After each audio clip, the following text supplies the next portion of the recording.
Tiger Shoaib Ali বড় ধরনের এক দালালে পরিণত হয়েছে। পরিস্থিতি বুঝে খুব তেলমর্দন করতে পারে সে।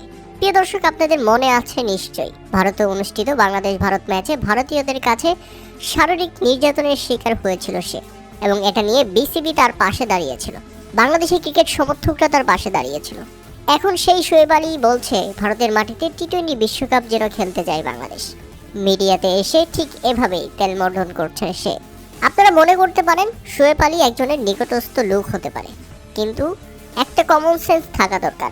সবসময় তেলমর্দন করলে তো আর হয় না। সে নিজেই ভারতের নিরাপত্তাহীনতায় ভিকটিমের শিকার হয়েছিল।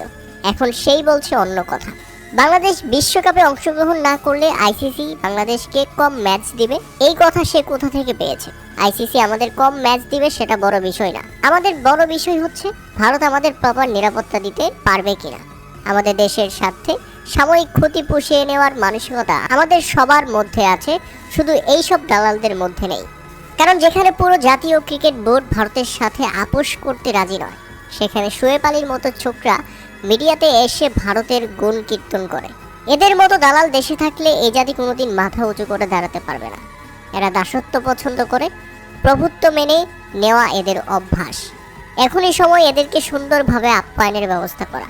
ক্রিকেট ভক্তদের প্রতি আমাদের অনুরোধ থাকবে, এই দালাল শোয়েব আলী কোনোভাবেই যেন বাংলাদেশের ক্রিকেট মাঠে প্রবেশ করতে না পারে।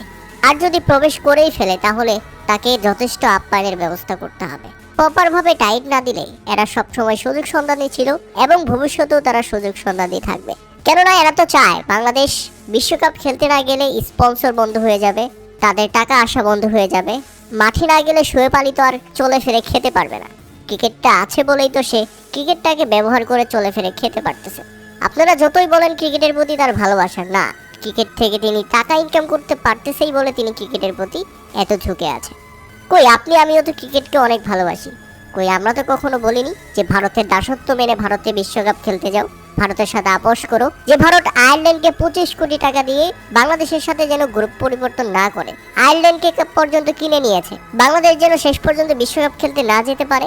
এই জন্য ভারত কত ধরনের ষড়যন্ত্র করতেছে। আইসিসিকে পুরো নিজেদের নিয়ন্ত্রণে নিয়ে ফেলেছে। পাকিস্তান যেখানে আমাদের পাশে এসে দাঁড়িয়েছে, অন্যান্য দেশ আমাদের পাশে এসে দাঁড়িয়েছে, সেখানে বাংলাদেশের কিছু দালাল তারা নিজেরাই বাংলাদেশের পাশে থাকতে চায় না। এই ব্যাপারগুলো সত্যি খুবই দুঃখজনক।